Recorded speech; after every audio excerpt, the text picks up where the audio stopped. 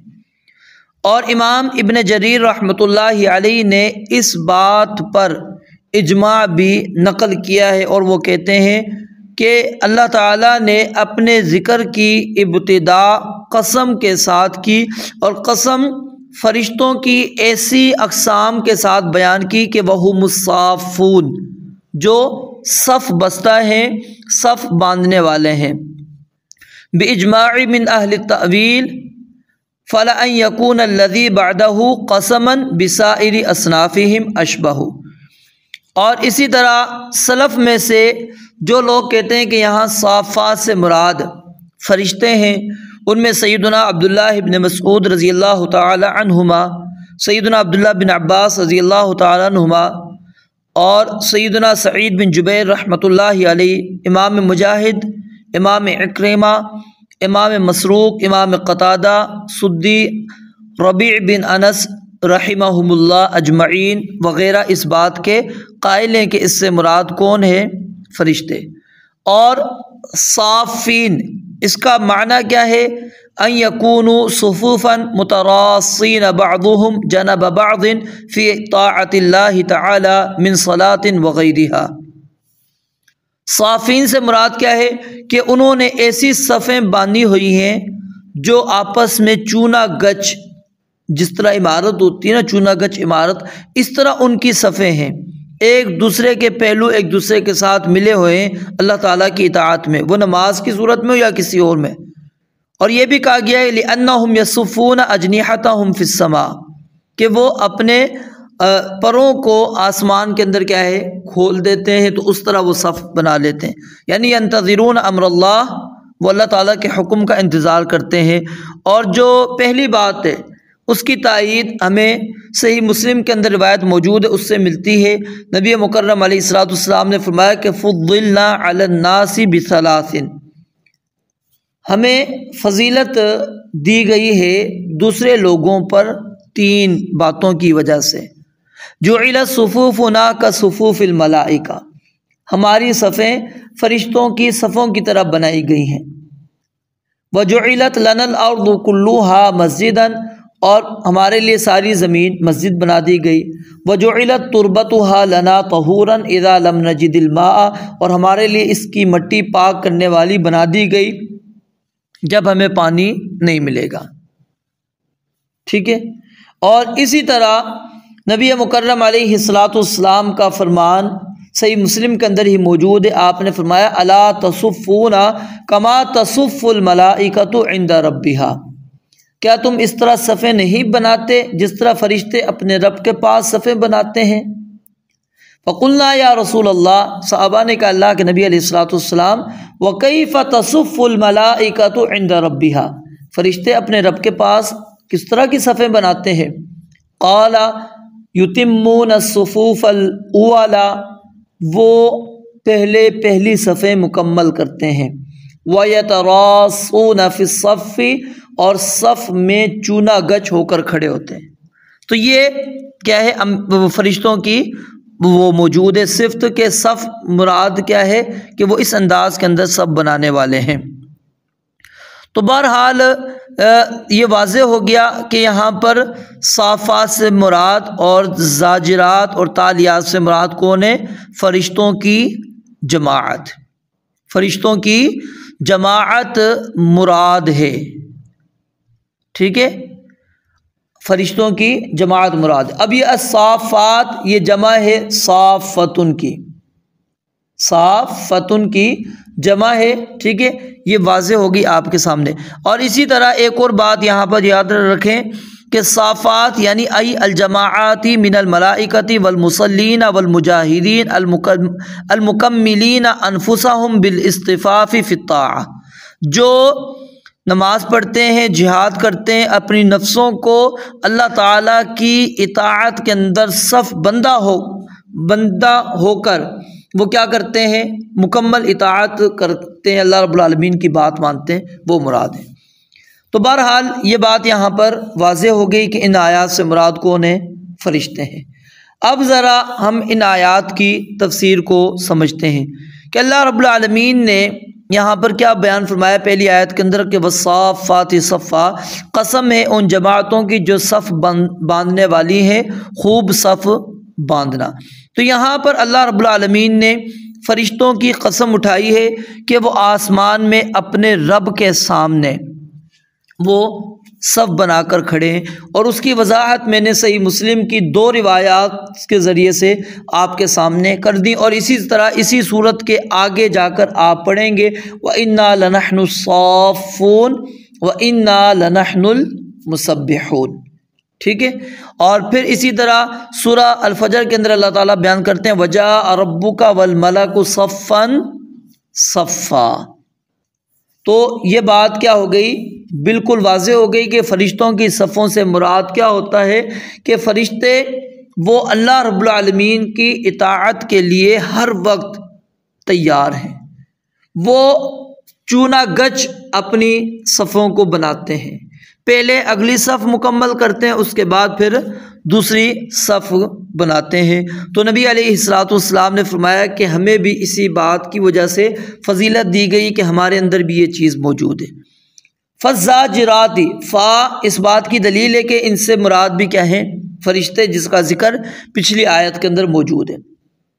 تو زجرن یہ تاکید کے لیے لایا گیا ہے کہ قسم ہے ان فرشتوں کی جن کی ڈانٹ معمولی نہیں، ایسی زبردست ہے کہ اللہ تعالیٰ کی پیدا کردہ مخلوقات چاہے وہ کتنی بے پناہ قوت کے مالک ہوں، ان کے سامنے وہ دم نہیں مار سکتی، وہ ان کے سامنے ہل ہی نہیں سکتی، جیسا کہ اللہ رب العالمین سورہ انعام آیت نمبر 93 کے اندر اللہ رب العالمین بیان فرماتے ہیں کن کا تذکرہ کرتے ہوئے؟ موت کے فرشتوں کا، موت کے فرشتوں کا تذکرہ کرتے ہوئے اللہ رب العالمین کیا بات بیان فرماتے ہیں 93 نمبر آیت میں؟ اعوذ باللہ من الشیطان الرجیم، بسم اللہ الرحمن الرحیم، وَلَوْ تَرَىٰ إِذِ الظَّالِمُونَ فِي غَمَرَاتِ الْمَوْتِ وَالْمَلَائِكَةُ بَاسِطُو أَيْدِيهِمْ أَخْرِجُوا أَنفُسَكُمْ الْيَوْمَ تُجْزَوْنَ عَذَابَ الْهُونِ بِمَا كُنْتُمْ تَقُولُونَ عَلَى اللَّهِ غَيْرَ الْحَقِّ وَكُنْتُمْ عَنْ آيَاتِهِ تَسْتَكْبِرُونَ۔ کہ فرشتے کیا ہے؟ ان کی طرف ہاتھوں کو پھیلائیں گے اور کہیں گے اپنی جانیں نکالو، آج تمہیں ذلت کے عذاب کے اندر مبتلا کیا جائے گا۔ کیوں؟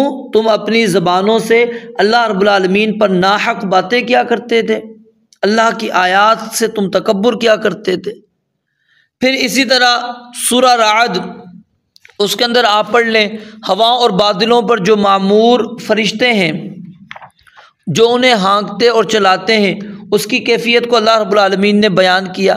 پھر پہاڑوں پر معمور فرشتے جس نے رسول اللہ صلی اللہ علیہ وسلم کی طائف سے واپسی پر اللہ تعالیٰ کے حکم سے آپ کے سامنے پیشکش کی تھی کہ اگر آپ فرمائے تو میں آپ کی قوم کے کفار کو 2 پہاڑوں کے درمیان میں پیس کر ملیا میٹ کر دوں۔ پھر اسی طرح سور میں پھونکنے والا فرشتہ دیکھ لیں جس کی ایک ہی ڈانٹ سے تمام لوگ قبروں سے نکل کر زمین کے اوپر ہوں گے۔ فَإِنَّمَا هِيَ زَجْرَةٌ وَاحِدَةٌ فَإِذَا هُمْ بِالسَّاهِرَةِ۔ یہ اللہ رب العالمین نے فرشتوں کی ڈانٹوں کا تذکرہ قرآن مجید کے اندر اس انداز کے اندر کیا ہے کہ اللہ رب العالمین جو ان کو حکم دے دیتے ہیں وہ کیا کرتے ہیں؟ اس حکم کی پیروی کرتے ہیں، اور پھر وہ کرنے کے اندر وہ چاہے ان کو محنت سختی کرنی پڑے تو وہ سختی بھی کرتے ہیں، وہ چاہے پھر بادلوں کا چلانا ہو ہے، بادلوں پر معمور ہواؤں کا چلانا، ہواؤں پر جو معمور فرشتے ہیں، یا روح کا قبض کرنا ہے یا پھر سور پھونکنا ہے، جو بھی موجود ہے وہ سب کے سب اس کے اندر ہے۔ اور بعض مفسرین نے اس سے مراد یہ بھی لیا ہے کہ وہ معاصی سے ڈانٹتے ہیں مواعظ اور نصائح کے ذریعے سے، یا پھر ذکر کے ساتھ جو وہ پڑھتے ہیں، یا جو انبیاء کرام علیہم الصلاۃ والسلام کے اوپر ان کا نزول وہ کرتے ہیں، تو یہ مراد ہے۔ پھر آگے ہے فالتالیات ذکرا، اس میں بھی فا ہے، یہ بھی اس بات کی دلیل ہے کہ اس کا ذکر پچھلی آیات کے ساتھ ہے، تو اس سے مراد بھی کون ہو گئے؟ فرشتے، کہ جو اللہ تعالیٰ کی طرف سے انبیاء پر نازل کرتے ہیں ذکر کو، اور لوگوں کے دلوں میں نیکی کا خیال ڈالتے ہیں، جیسا کہ فرمایا فالملقیات ذکرا عذرا او نذرا، ٹھیک ہے، یہ اللہ رب العالمین نے باتیں بیان فرمائی۔ اور یہ باتیں بیان کرنے کے بعد اللہ رب العالمین کیا بیان فرماتے ہیں کہ جو فرشتے صف باندھ کر کھڑے ہیں، جو فرشتے ڈانٹنے والے ہیں، اور جو اللہ رب العالمین کے ذکر کی تلاوت کرنے والے ہیں، یہ قسمیں کھا کر اللہ تعالیٰ نے آگے جو بات بیان فرمائی وہ کیا ہے؟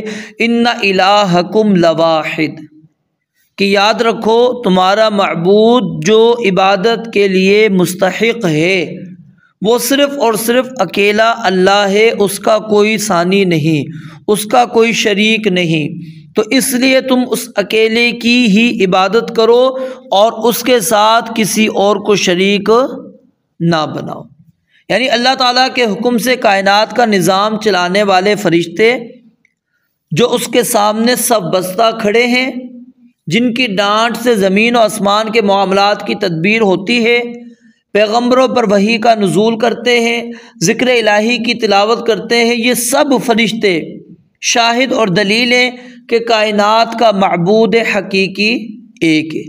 اگر ایک نہ ہوتا تو پوری کائنات ایک لمحے کے لیے بھی قائم نہیں رہ سکتی تھی، وہ ایک دوسرے سے ٹکرا کر فنا ہو جاتی، جیسا کہ اللہ تعالیٰ نے سورۃ الانبیاء کے اندر بات بیان فرمائی کہ لو کان فیہما آلہۃ الا اللہ لفسدتا، کہ الہ اگر کوئی اور ہوتا تو ختم ہو جاتا۔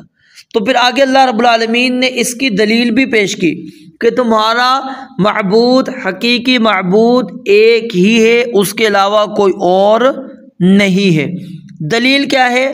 کہ رب السماوات والارض وما بینہما ورب المشارق، کہ وہ آسمانوں کا بھی رب ہے، زمینوں کا بھی رب ہے، یعنی آسمان و زمین کا خالق، آسمان و زمین کا مالک، جو کچھ آسمان و زمین کے اندر موجود ہیں، جو ان کے درمیان میں موجود ہیں، ان کا خالق، مالک، رازق، مدبر، سب کچھ کون ہے؟ اللہ رب العالمین کی ذات ہے، اللہ تعالیٰ کے علاوہ کوئی اور نہیں۔ قل هو اللہ احد اللہ الصمد لم یلد ولم یولد ولم یکن لہ کفوا احد، اللہ کا کوئی شریک نہیں کسی بھی اعتبار سے۔ تو فرمایا وہ رب ہے آسمانوں کا اور زمین کا اور جو ان کے درمیان ہے، ورب المشارق، اور اسی طرح وہ خالق کے، مالک کے، مدبر ہے، کن کا؟ المشارق۔ المشارق سے مراد یہاں پر کیا ہے؟ سورج طلوع ہونے کی جو جگہ ہیں۔ مشارق یہ جمع ہے کس کی؟ مشرقن کی، کیونکہ سورج ہمیشہ مشرقی سمت کے درمیان سے طلوع نہیں ہوتا، بلکہ گرمیوں میں آپ دیکھیں گے مشرقی شمال کی طرف وہ تھوڑا سا سرک جاتا ہے، اور سردیوں میں جنوب کی طرف، اور ہر روز سورج کے طلوع ہونے کی جگہ الگ الگ ہوتی ہے۔ تو اس لحاظ سے سال بھر میں سورج کے 365 کیا ہو جائیں گے؟ مشرق ہو جائیں گے۔ پھر اس کائنات کے اندر صرف سورج ہی گردش نہیں کرتا، چاند اور بے شمار سیارے طلوع اور غروب ہوتے ہیں، ہر ایک کے طلوع ہونے کے اپنے اپنے مقامات ہیں، جن میں سورج کے مشرقوں کی طرح تبدیلی ہوتی رہتی ہے۔ اس لحاظ سے مشرقوں کی تعداد ہمارے حساب سے کیا ہو جائے گی؟ واحد۔ یہاں صرف مشارق کے ذکر پر اکتفا کیا ہے، کیونکہ جو مشرقوں کا رب ہے وہی کون ہے؟ وہ رب المغارب، مغربوں کا بھی رب ہے، جیسا کہ سورہ معارج کے اندر اللہ رب العالمین نے کہا فلا اقسم برب المشارق والمغارب انا لقادرون، ٹھیک ہے۔ تو اللہ تعالیٰ کے رب المشارق ہونے کا مطلب کیا ہے؟ کہ یہ سورج اور ان کے جو تمام سیاروں کی نقل و حرکت ہے ان کا مالک کون ہے؟ اللہ تعالیٰ ہے، کسی اور کا اس میں کچھ بھی دخل نہیں۔ اور یہاں پر ایک اور نقطہ سمجھ لیے کہ رب المشارق میں ایک اور نقطہ کیا ہے کہ سورج اپنی روزانہ کی گردش میں اس زمین کے مختلف حصوں پر ایک دوسرے کے بعد پہ در پہ طلوع ہوتا ہے۔ جہاں زمین کا کوئی حصہ سورج کے سامنے آتا ہے وہی اس کا کیا ہو جاتا ہے؟ مشرق۔ تو اس لحاظ سے نہ ہی مشرقوں کا ہم شمار کر سکیں گے اور نہ ہی مغربوں کا۔ تو فرمایا رب السماوات والارض وما بینہما ورب المشارق، کہ وہ آسمان و زمین کا بھی رب ہے اور اسی طرح وہ مشارق کا بھی رب ہے۔ اور بعض مفسرین جو ہیں اس کو 360 کے اندر نہیں لے کے جاتے، ٹھیک ہے، بلکہ وہ مشرق اور مغرب کو ایک ہی شمار کرتے ہیں۔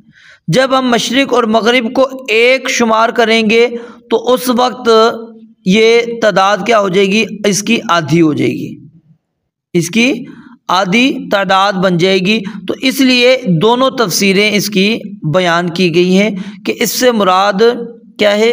180 یا پھر وہ 360 جو 60-65 جو بھی دن بنتے ہیں اس لحاظ سے اس کے مشارق ہیں۔ اگلی آیت کے اندر اللہ رب العالمین فرماتے ہیں اِنَّا زَيَّنَّا السَّمَاءَ الدُّنْيَا بِزِينَةٍ الْكَوَاكِبِ، کہ بے شک ہم نے آسمان دنیا کو، الدنیا یہ الادنا کی مؤنث ہے، یعنی سب سے قریب جو آسمان ہمیں زمین سے دکھائی دیتا ہے، ٹھیک ہے، اور اس کو آسمان دنیا کیوں کہا جاتا ہے؟ یہ ہمارے نزدیک ہے۔ تو اللہ تعالیٰ فرماتے ہیں ہم نے آسمان دنیا کو مزین کر دیا ہے، خوبصورت کر دیا ہے، کس کے ساتھ؟ بزینۃ الکواکب، ستاروں کے ساتھ، ستاروں کے ساتھ ہم نے اس کو مزین کر دیا۔ اب زینتن پر تنوین یہ کس کی ہے؟ تنکیر کی ہے، اس لیے اس کا معنی کیا کیا تھا ہم نے؟ انوکھی زینت۔ اور یہ الکواکب زینتن سے بدل ہے، تو اس لیے ستاروں کی پیدائش کی بے شمار حکمتوں میں سے ایک حکمت کیا ہے؟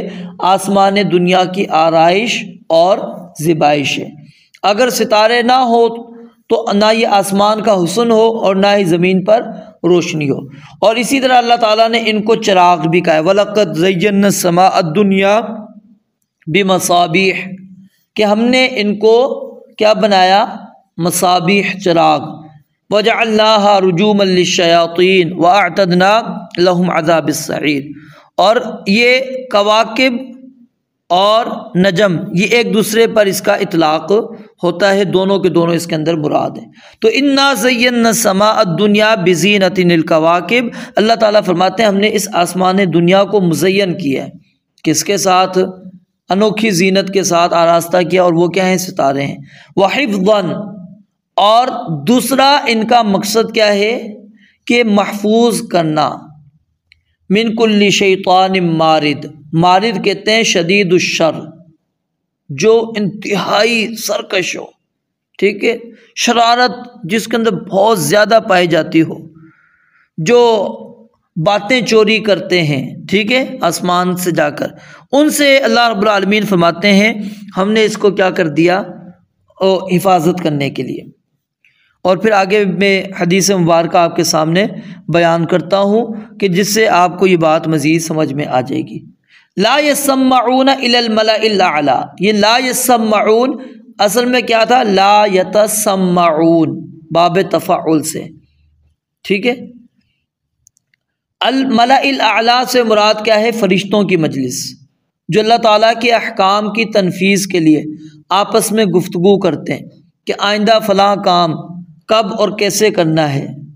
تو اللہ تعالیٰ فرماتے ہیں ان ستاروں کے ذریعے سے سرکش شیاطین سے فرشتوں کی باتیں محفوظ رکھنے کا ہم نے اتنا زبردست انتظام کیا ہے کہ وہ ان کی مجلس کی طرف کان بھی نہیں لگا سکتے، اور اگر وہ لگاتے ہیں تو وَيُقْذَفُونَ مِن كُلِّ جانب، تو ہر طرف سے ان پر شہاب پھینکے جاتے ہیں، ہر طرف سے ان کے اوپر کیا پھینکے جاتے ہیں؟ شہاب۔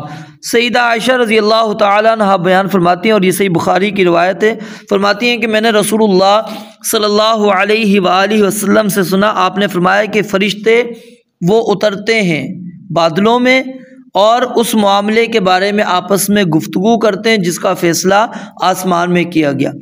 شیاطین جو ہے کان لگا کر بات چوری کرتے ہیں، فَتَسْمَعُوهُ وہ سن لیتے ہیں اور پھر اس بات کو اپنے کاہنوں کی طرف پہنچا دیتے ہیں، وہ اس کے ساتھ 100 جھوٹ اور ملا کر اپنی طرف سے اس کو لوگوں کے اندر عام کر دیتے ہیں۔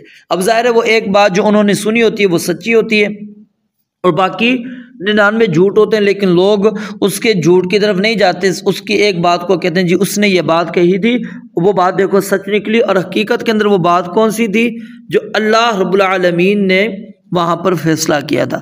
اور اسی طرح صحیح مسلم کے اندر روایت موجود ہے، نبی علیہ الصلوۃ والسلام سیدنا عبداللہ بن عباس رضی اللہ تعالیٰ عنہما بیان کرتے ہیں کہ مجھے انصار میں سے ایک شخص نے خبر دی کہ وہ ایک رات رسول اللہ صلی اللہ علیہ وسلم کے ساتھ موجود تھے، تو اچانک کیا دیکھتے ہیں کہ ایک ستارہ وہ پھینکا گیا ہے، ٹھیک ہے۔ تو ان میں سے بعض نے کہا اللہ کہ نبی علیہ الصلوۃ والسلام، بلکہ نبی علیہ الصلوۃ والسلام نے ان سے کہا کہ ماذا کنتم تقولون فی الجاہلیۃ اذا رمی بمثل ھذا، جب اس طرح ستارہ ٹوٹتا تھا، پھینکا جاتا تھا، تو تم دیکھ کر جاہلیت کے اندر کیا کہا کرتے تھے؟ انہوں نے کہا اللہ اور اس کے رسول علیہ الصلوۃ والسلام زیادہ بہتر جانتے ہیں، ہم تو کہا کرتے تھے کہ ولد اللیلۃ رجل عظیم، ان کے آج کی رات کوئی عظیم شخص پیدا کیا گیا ہے، ومات رجل عظیم، اور آج کی رات کوئی عظیم شخص فوت ہوا ہے۔ تو نبی علیہ الصلوۃ والسلام نے فرمایا فإنها لا يرمى بها لموت احد ولا لحیاتہ، نہ ہی یہ کسی کی موت اور نہ ہی کہ یہ کسی کی زندگی کے لیے اس کو پھینکا جاتا ہے، ولیکن ربنا تبارک و تعالی اسمہ، اللہ لیکن جو ہمارا رب ہے جس کا نام بڑا ہی بلند ہے، اذا قضا امرا، جب وہ کوئی معاملے کا فیصلہ کرتا ہے، سبح حملۃ العرش، جو حملۃ العرش ہیں جنہوں نے عرش کو اٹھایا ہوا ہے وہ تسبیح بیان کرتے ہیں، پھر ثم سبح اہل السماء الذین یلونہم، پھر وہ آسمان والے جو ان کے نزدیک ہیں وہ تسبیح بیان کرتے ہیں، حتی یبلغ التسبیح اہل ہذہ السماء الدنیا، یہاں تک کہ وہ تسبیح جو ہے اس آسمان دنیا کے جو فرشتے ہیں ان تک پہنچ جاتی ہے۔ ثم قال الذین یلون حملۃ العرش لحملۃ العرش، پھر کہتے وہ لوگ جو حملۃ العرش کے نزدیک ہوتے ہیں حملۃ العرش سے کہ ماذا قال ربکم، ذرا بتاؤ تو صحیح تمہارے رب نے کیا کہا، فَيُخْبِرُونَهُمْ مَاذَا قَالَ، پھر وہ ان کو بتاتے ہیں کہ کیا رب نے کہا، تو پھر وہ کیا ہے ایک دوسرے کو خبریں اس کی پہنچاتے ہیں، یہاں تک کہ وہ خبر جو ہے اس آسمان دنیا تک بھی پہنچتی ہے۔ پھر جنات یہاں سے وہ کان لگا کر کچھ نہ کچھ بات کو اچک لیتے ہیں، اور پھر وہ اپنے اولیاء جو ان کے کاہن نجومی ہیں ان کی طرف وہ بات کو ڈال دیتے ہیں، پھینک دیتے ہیں، ٹھیک ہے۔ اور جو بات ان کے پاس وہی آئی ہوتی ہے جو حقیقت میں ہے تو وہ حق ہوتی ہے، لیکن وہ ساتھ میں کیا کرتے ہیں اس کے اندر جھوٹ کو ملاتے ہیں اور زیادہ باتیں، جیسا کہ پچھلے حدیث کے اندر میں نے آپ کو بتایا کہ 99 جھوٹ ملا کر وہ لوگوں کے اندر اس چیز کو عام کر دیتے ہیں، ٹھیک ہے، یہ مراد ہے۔ اور اسی طرح جامع ترمذی، مسند احمد وغیرہ کی روایت ہے، امام البانی رحمۃ اللہ علیہ نے اس کو صحیح قرار دیا ہے، اور اس کے اندر کیا موجود ہے، سیدنا عبداللہ بن عباس رضی اللہ تعالیٰ عنہ بیان کرتے ہیں کہ جنات وہ وحی کو سنا کرتے تھے، اور اس میں سے کوئی ایک کلمہ انہوں نے سن لیا اور اس کے اندر وہ 10 باتیں زیادہ کر کے بیان کرتے تھے، جو انہوں نے سنا ہوتا تھا وہ تو حق ہوتا تھا، اور جو انہوں نے اس کے اندر اضافہ کیا ہے وہ باطل ہے۔ وَكَانَتِ النُّجُومُ لَا يُرْمَى بِهَا قَبْلَ ذَلِكَ، اور کہتے ہیں کہ ستارے ان سے پہلے نہیں پھینکے جاتے تھے۔ فَلَمَّا بُعِثَ النَّبِيُّ صلی اللہ علیہ وسلم، جب نبی علیہ الصلوۃ والسلام مبعوث کیے گئے تو ان میں سے کوئی ایک آتا، وہ نہیں بیٹھتا اپنی جگہ پر مگر اس کے پیچھے کیا ہے ایک شہاب ثاقب آ جاتا، وہ اس کو جلا دیتا۔ پھر انہوں نے شکایت کی ابلیس کے پاس کہ آخری بات کیا ہے، ہمیں تو کوئی بات وہاں پر سننے کو نہیں مل رہی، تو اس نے اپنے لشکر کو پھیلایا، تو اچانک وہ دیکھتا ہے کہ نخلا جو ہے وادی، اس کے 2 پہاڑوں کے درمیان رسول اللہ صلی اللہ علیہ وسلم نماز پڑھ رہے ہیں۔ وہ آئے ان کے پاس اور پھر اس کو خبر دی، کہا کہ لگتا ہے کہ حاضر الحدث الذی حدث فی الارض، یہی وہ واقعہ تھا جو واقع ہونے والا تھا۔ اور اس کا تذکرہ اللہ تعالیٰ نے قرآن مجید کے اندر دوسری جگہ پر بھی بیان فرمایا کہ وَأَنَّا لَمَسْنَا السَّمَاءَ فَوَجَدْنَاهَا مُلِئَتْ حَرَسًا شَدِيدًا وَشُهُبًا وَأَنَّا كُنَّا نَقْعُدُ مِنْهَا مَقَاعِدَ لِلسَّمْعِ فَمَنْ يَسْتَمِعِ الْآنَ يَجِدْ لَهُ شِهَابًا رَصَدًا، کہ اب جو بندہ بھی بیٹھے گا، کان لگائے گا، سنے گا، تو یاد رکھو اس کو شہاب الرصدا، گھات لگایا ہوا شہاب ملے گا۔ تو اللہ رب العالمین نے یہاں پر یہ بات بیان فرما دی کہ لا یسمعون الی الملأ الاعلی، کہ وہ فرشتوں کی مجلس کی طرف کیا ہے، کان نہیں لگا سکتے۔ وَيُقْذَفُونَ، اور وہ پھینکے جاتے ہیں، من کل جانب، ہر طرف سے، دحوراً، کس کے لیے؟ ان کو بھگانے کے لیے، دفع کرنے کے لیے۔ اور وَلَهُمْ عَذَابٌ وَاصِبٌ، واصب معنی دائمی، یعنی ان کے لیے دائمی عذاب ہے، ٹھیک ہے، کیونکہ ظاہر ہے جو دنیا میں بھگانے کے لیے ان پر شہاب پھینکے جاتے ہیں تو آخرت میں ان کے لیے پھر وہ عذاب موجود ہوگا۔ اب یہاں پر ایک اور چیز، جو چیز انسان کے ذہن میں آتی ہے وہ کیا ہے کہ جنات تو آگ کے ہیں، جنات آگ کے ہیں، تو اب ان کو اس آگ کے ذریعے سے عذاب دینے کا کیا مقصد ہے؟ ان کو تو کوئی نہیں پڑتا، تکلیف نہیں پڑتی۔ تو یہ بات سمجھ لیجیے، ہم کیا ہیں، مٹی کے، ہمیں کوئی مٹی کا پتھر مارتا ہے کیا اثر ہوتا ہے؟ نہیں ہوتا، ہوتا ہے۔ پھر جو ہماری مثال ہے مٹی جس سے ہماری تخلیق ہے، اور جو چیز پھینک کر ماری جا رہی وہ بھی مٹی ہے، اس کی طاقت زیادہ ہے۔ اسی طرح وہ آگ جو اللہ رب العالمین پھینک رہے ہیں، فرشتے پھینک رہے ہیں، ٹھیک ہے، شہاب ثاقب، اس کی آگ زیادہ ہے، وہ ان کو جلا دیتا ہے۔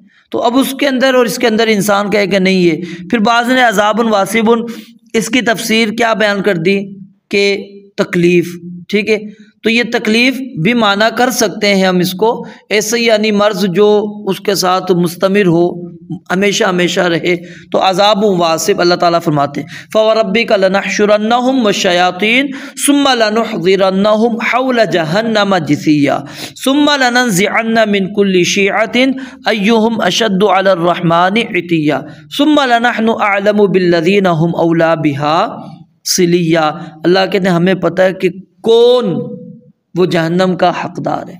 الا من خطف الخطفہ، اللہ فرماتے ہیں ہاں وہ کان نہیں لگا سکتے، ہاں سوائے اس کے کہ کوئی اچانک کوئی بات شیطان اچک لے، چھوٹی سی بات لے لے، اگر وہ اچکتا ہے تو پھر کیا ہوتا ہے، چمکتا ہوا شعلہ اس کا پیچھا کرتا ہے۔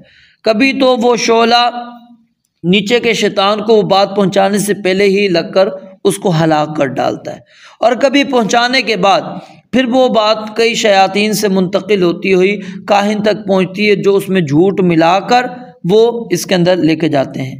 پھر یہ بحث علماء اور حکماء کے مابین مختلف فی چلی آتی ہے کہ آیا یہی تارے شہاب ثاقب کا بھی کام دیتے ہیں، یا وہ شہاب اس کے علاوہ ہیں، یا ان تاروں کی گرمی سے آگ پیدا ہو کر یہ انگارہ بن جاتا ہے۔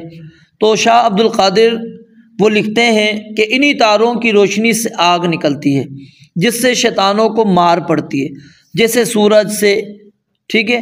اور ان آیات کی اگر آپ نے مزید تفسیر پڑھنی ہو تو سورہ حجر آیت نمبر 16 سے 18، سورہ شعراء آیت نمبر 210 سے 212 اور 222 سے 223، اور سورہ جن کی 8 اور 9 نمبر آیات، اس کا بھی آپ مطالعہ کر سکتے ہیں۔ اور اسی طرح یہاں پر ایک اور حدیث مبارکہ سن لیں، وہ جو کہ صحیح بخاری کے اندر موجود ہے۔ سیدنا ابو ہریرہ رضی اللہ تعالیٰ عنہ بیان فرماتے ہیں کہ نبی مکرم علیہ الصلاۃ نے فرمایا کہ اللہ تعالیٰ جب آسمان میں کسی کام کا فیصلہ کرنا چاہتے ہیں تو فرشتے اپنے پروں کو مارتے ہیں اللہ رب العالمین کے اس قول کے تابع کرنے کے لیے، یعنی مارنے کا مطلب وہ مطیع ہو جاتے ہیں۔ گویا کہ جس طرح کہ ایک بالکل صاف چکنا پتھر ہوتا ہے، ٹھیک ہے، اس کو آپ زنجیروں کے ساتھ باندھ دیں۔ جب وہ حالت ان کے دلوں سے اٹھا دی جاتی ہے تو وہ ایک دوسرے سے پوچھتے ہیں کہ تمہارے رب نے کیا کہا؟ تو جو بھی آپس میں بات ان کی ہوتی ہے وہ کہتے ہیں اقال الحق، جو بھی اللہ نے کہا وہ حق ہی کہا، وہو العلی الکبیر، وہ بہت بلند اور بہت بڑا ہے۔ تو یہ جو کام سننے والے ہیں شیاطین، یہ ادھر سے کوئی نہ کوئی بات چوری کر لیتے ہیں، ٹھیک ہے، اور پھر اسی طرح ایک دوسرے کی طرف القاء کرتے ہیں، یہاں تک کہ وہ ساحر اور کاہن کی بات تک پہنچا دیتے۔ کبھی تو وہ بات کیا نام ہے پہنچانے سے پہلے ہی ان کو وہ لگ جاتا شہاب ثاقب، اور کبھی جو ہے بعد میں۔ تو یہ اللہ رب العالمین نے یہاں پر کیفیت کو بیان کیا۔ اگلی آیت کے اندر اللہ تعالیٰ کیا فرماتے ہیں؟ فَاسْتَفْتِهِمْ، پس آپ ان سے سوال کیجئے، آپ ان سے پوچھئے، کیونکہ کافر آخرت کو ماننے کے لیے تیار نہیں تھے۔ ان کا کہنا کیا تھا کہ مرنے کے بعد دوبارہ زندہ ہونا ممکن ہی نہیں ہے۔ تو اللہ تعالیٰ نے یہاں پر ان کے جواب میں دو دلیلیں ذکر کی۔ ایک یہ کہ ہم جو کچھ پیدا کر چکے ہیں، جن کا اس صورت کے اندر آپ نے تذکرہ پڑھ لیا، اور وہ کیا ہے؟ آسمان، زمین، ان کے درمیان کی مخلوق، یہ صافات، زاجرات، تالیات، فرشتے، شیاطین، ستارے، انہیں اللہ تعالیٰ کہتے ہیں پیدا کرنا مشکل ہے، یا ان لوگوں کو دوبارہ پیدا کرنا؟ ظاہر ہے اتنی عظیم مخلوقات کے مقابلے میں انسان بیچارے کی حیثیت ہی کیا ہے؟ اللہ تعالیٰ اسے دوبارہ زندہ نہ کر سکے، یہ کیسے ہو سکتا ہے؟ لَخَلْقُ السَّمَاوَاتِ وَالْأَرْضِ أَكْبَرُ مِنْ خَلْقِ النَّاسِ وَلَكِنَّ أَكْثَرَ النَّاسِ لَا يَعْلَمُونَ۔ تو یہ تفصیل کے ساتھ ہم نے پیچھے سورہ یاسین کے اندر مضمون پڑھا ہے، تو اس لیے ہم زیادہ اس تفصیل کے اندر یہاں پر نہیں جاتے۔ اور دوسری دلیل اللہ تعالیٰ نے یہاں پر کیا بیان فرمائی کہ اِنَّا خَلَقْنَاهُم مِّن طِينٍ لَازِبٍ، کہ ہم نے انہیں ایک چپکتے ہوئے گارے سے پیدا کیا، یعنی جو مٹی اور پانی کے ملنے سے بنتا ہے، یہ مر کر پھر مٹی ہو جائیں گے۔ تو جب پہلی دفعہ ہم نے انہیں مٹی سے پیدا کر دیا ہے تو دوبارہ کیا انہیں وہاں سے پیدا کرنا ہمارے لیے مشکل ہے؟ جو ایک مرتبہ پیدا کر چکا ہے تو کیا دوبارہ نہیں پیدا کر سکتا؟ ہر عقل مند انسان یہ بات جانتا ہے کہ دوسری مرتبہ چیز بنانا پہلی مرتبہ سے آسان ہوتی ہے۔ وَهُوَ الَّذِي يَبْدَأُ الْخَلْقَ ثُمَّ يُعِيدُهُ وَهُوَ أَهْوَنُ عَلَيْهِ۔ وہ اللہ رب العالمین نے ہمارے اعتبار سے یہ چیز بیان فرمائی کہ وہ اللہ رب العالمین پر بہت زیادہ آسان ہے۔ تو فرمایا اللہ رب العالمین نے کہ فَاسْتَفْتِهِمْ، آپ ذرا ان سے پوچھئے، ان سے پوچھ کے تو دیکھیے، اَهُمْ أَشَدُّ خَلْقًا، کیا تخلیق کے اندر، پیدا کرنے کے اندر یہ مشکل تھے، یا پھر وہ لوگ جو مخلوقات ہم نے ذکر کر دی وہ مشکل ہیں؟ ٹھیک ہے، اللہ رب العالمین نے پھر آگے کیا فرمایا؟ بل عجبتا۔ یہاں پر ایک سوال ہے کہ بل لانے کا کیا فائدہ ہے؟ جواب اس کا یہ ہے کہ پچھلی آیت میں اللہ تعالیٰ نے فرمایا تھا فاستفتہم، کہ آپ ان سے پوچھئے کہ تمہیں دوبارہ پیدا کرنا زیادہ مشکل ہے یا جو کچھ ہم پیدا کر چکے ہیں؟ تو اس کا جواب اس کے سوا ہو ہی نہیں سکتا کہ یقیناً سب کچھ انسان کے دوبارہ پیدا کرنے سے زیادہ مشکل ہے، جو اللہ تعالیٰ نے اس صورت کے شروع میں بیان کیا۔ تو سوال کا مقصد انہیں کیا کرنا ہے؟ لاجواب کرنا ہے، اور کوئی مقصد نہیں، کہ اتنے واضح دلائل کے باوجود یہ لوگ قیامت سے انکار کیوں کرتے ہیں؟ یہ بات انسان کی سمجھ میں کیوں نہیں آتی؟ اے نبی، آپ مخاطب کریں، ان سے بات کریں، آپ ان پر تعجب آتا ہے اور ہونا بھی چاہیے، کیونکہ بات ہی ان کی تعجب کی ہے۔ وَإِن تَعْجَبْ فَعَجَبٌ قَوْلُهُمْ، اللہ فرماتے ہیں اگر آپ تعجب کریں تو ان کا یہ کہنا ہی بہت عجیب ہے۔ أَإِذَا كُنَّا تُرَابًا، کیا جب ہم مٹی ہوں گے؟ أَإِنَّا لَفِي خَلْقٍ جَدِيدٍ، ہمیں دوبارہ پیدا کیا جائے گا۔ أُولَٰئِكَ الَّذِينَ كَفَرُوا بِرَبِّهِمْ وَأُولَٰئِكَ الْأَغْلَالُ فِي أَعْنَاقِهِمْ، اللہ فرماتے ہیں یہی وہ لوگ ہیں جنہوں نے اپنے رب کا انکار کیا، اور یہی ہیں جن کی گردنوں میں طوق ہوں گے۔ وَأُولَٰئِكَ أَصْحَابُ النَّارِ، اور یہی جہنمی ہمیشہ اس میں رہیں گے۔ تو فرمایا بل عجبتا، آپ تعجب کرتے ہیں، وَيَسْخَرُونَ، اور ان کا حال کیا ہے؟ وہ دلائل سے لاجواب ہوتے ہیں تو مذاق اڑاتے ہیں۔ وَإِذَا ذُكِّرُوا لَا يَذْكُرُونَ، اور جب ان کو کوئی نصیحت کی جاتی ہے، بات سمجھائی جاتی ہے کہ دیکھو مانو یہ دلیل ہے، اللہ رب العالمین اس طرح انسان کو پیدا کرے گا دوبارہ، تو اللہ فرماتے ہیں ان کو وہ نصیحت فائدہ نہیں دیتی، چاہے وہ جس انداز کے اندر بھی ہو، ان کی فطرت ان کی عقل کے اندر بھی آتی ہو، پھر بھی وہ نہیں مانتے۔ وَإِذَا رَأَوْا آیَةً يَسْتَسْخِرُونَ، جب بھی کوئی آیت دیکھتے ہیں، نشانی دیکھتے ہیں، ٹھیک ہے، جیسا کہ انہوں نے معجزات دیکھے تھے، چاند کا پھٹنا دیکھا تھا، راتوں رات آپ کا مسجد اقصیٰ تک سیر کر کے آ جانا، پھر اسی طرح جو ہے آسمان پر جانا، پھر ان کے سوالات کا صحیح صحیح جواب دینا۔ اب کیا تھا، ہونا چاہیے تھا کہ جب جوابات مل گئے تو ایمان لے کر آتے، لیکن پھر آپ کا مذاق اڑانے لگے۔ فرمایا وَإِذَا رَأَوْا آیَةً يَسْتَسْخِرُونَ، وہ کیا کرتے ہیں، خوب مذاق اڑاتے ہیں۔ وَقَالُوا إِنْ هَذَا إِلَّا سِحْرٌ مُبِينٌ، اور ہر معجزے کو کیا کہہ کر انکار کر دیتے ہیں کہ یہ جادو ہے، یہ تو واضح جادو ہے، کھلا جادو ہے۔ اور پھر أَإِذَا مِتْنَا وَكُنَّا تُرَابًا وَعِظَامًا أَإِنَّا لَمَبْعُوثُونَ، یہاں پر جو چیز سمجھنے والی ہے وہ کیا ہے، پیچھے بھی آپ سورہ النمل کے اندر پڑھ چکے ہیں، دوبارہ میں آپ کے سامنے بیان کر دیتا ہوں۔ اور وہ کیا چیز ہے کہ یہاں پر اللہ رب العالمین نے دو مرتبہ، اللہ رب العالمین نے یہاں پر دو مرتبہ بیان کیا ہے، کیا چیز، حمزہ استفہام، حمزہ استفہام کو اللہ رب العالمین نے دو مرتبہ بیان کیا ہے۔ اس کی وجہ کیا ہے، کیوں اللہ رب العالمین نے اس کو دو مرتبہ بیان کیا ہے، اب ذرا دیکھیں تو آپ کو یہاں پر بات سمجھ میں آ جائے گی۔ کیونکہ کفار جو ہیں وہ آخرت کو نہیں مانتے تھے، دوبارہ زندہ ہونے کو نہیں مانتے تھے، تو اس دوبارہ زندہ کرنے پر تعجب کے اظہار کے لیے دو مرتبہ حمزہ استفہامیہ استعمال کیا، اور دوسرے حمزہ کے بعد مزید تعجب کے اظہار کے لیے انا اور لام تاکید کا لفظ بھی استعمال کیا ہے کہ کیا جب ہم مٹی ہو جائیں گے، ہمارے باپ دادا بھی، تو کیا ہم واقعی ضرور نکالے جائیں گے؟ تو اللہ رب العالمین نے یہاں پر یہ بات بیان فرما دی کہ ہاں یقیناً تمہیں اٹھایا جائے گا۔ تو یہاں پر یہ چیز کیا ہو گئی، بالکل ہمارے سامنے واضح ہو گئی، کلیئر ہو گئی کہ ان کا انکار اس انداز میں ہے، اس لیے انہوں نے کہا اِذَا مِتْنَا، کیا جب ہم مر گئے، وَكُنَّا تُرَابًا وَعِظَامًا أَإِنَّا لَمَبْعُوثُونَ، ٹھیک ہے، یہ دیکھیں دو حمزہ ہو گئے، انا پھر لام، یہ تاکید ہے، کیا ہمیں ضرور اٹھایا جائے گا؟ مقصود کیا تھا کہ یہ ہے ہی نہیں۔ تو اللہ تعالیٰ نے فرمایا نعم، آپ ان سے کہیں کہ ہاں تم اور تمہارے باپ دادا مٹی اور ہڈیاں ہونے کے باوجود تمہیں دوبارہ اٹھایا جائے گا، کیوں؟ انتم داخرون، داخرہ یدخر، دخور اس کا معنی کیا ہوتا ہے، ذلیل، حقیر، یعنی تم اس حال میں اٹھائے جاؤ گے کہ اللہ رب العالمین کی قدرت کے سامنے بے بس ہوگے، حقیر ہوگے۔ یہ تمہارا اٹھنا اختیاری نہیں بلکہ اضطراری ہوگا، جس طرح تمہاری پیدائش، تمہاری موت، اس میں تمہاری مرضی کا کوئی عمل دخل نہیں تھا، اسی طرح دوبارہ جی اٹھنے پر بھی تم مجبور ہو، بے بس ہو۔ وَكُلٌّ أَتَوْهُ دَاخِرِينَ، ہر ایک ذلیل ہو کر اللہ رب العالمین کے پاس آئے گا۔ تو انسان اس کے اندر وہ زبردستی ہے، کوئی نہیں کہے گا کہ میں نہیں اٹھ سکتا۔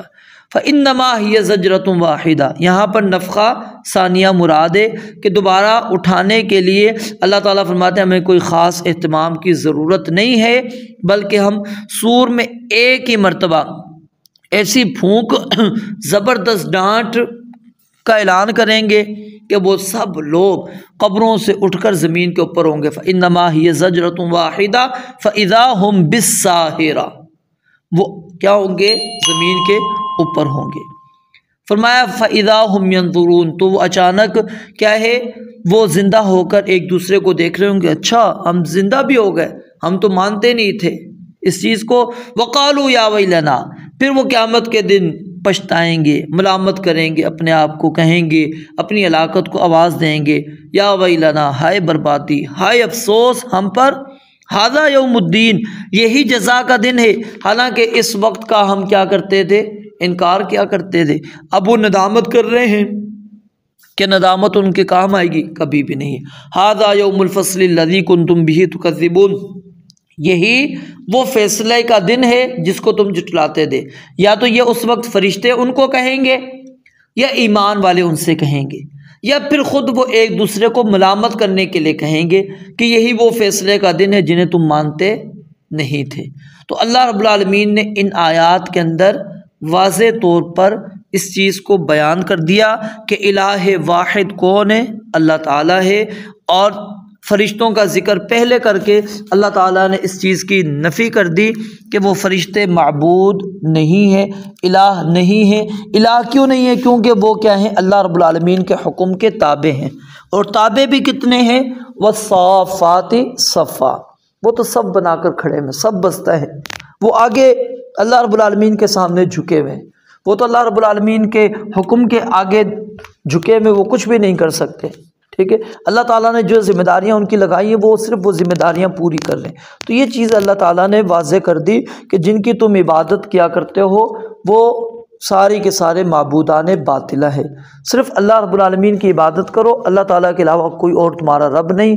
اس کے دلائل ہم نے پڑھے، اور پھر اسی طرح قیامت کا، بعث بعد الموت کا اللہ تعالیٰ نے ذکر کیا۔ رب العالمین سے دعا ہے اللہ تعالیٰ سمجھنے عمل کرنے کی توفیق عطا فرمائے۔ وآخر دعوانا ان الحمد للہ رب العالمین۔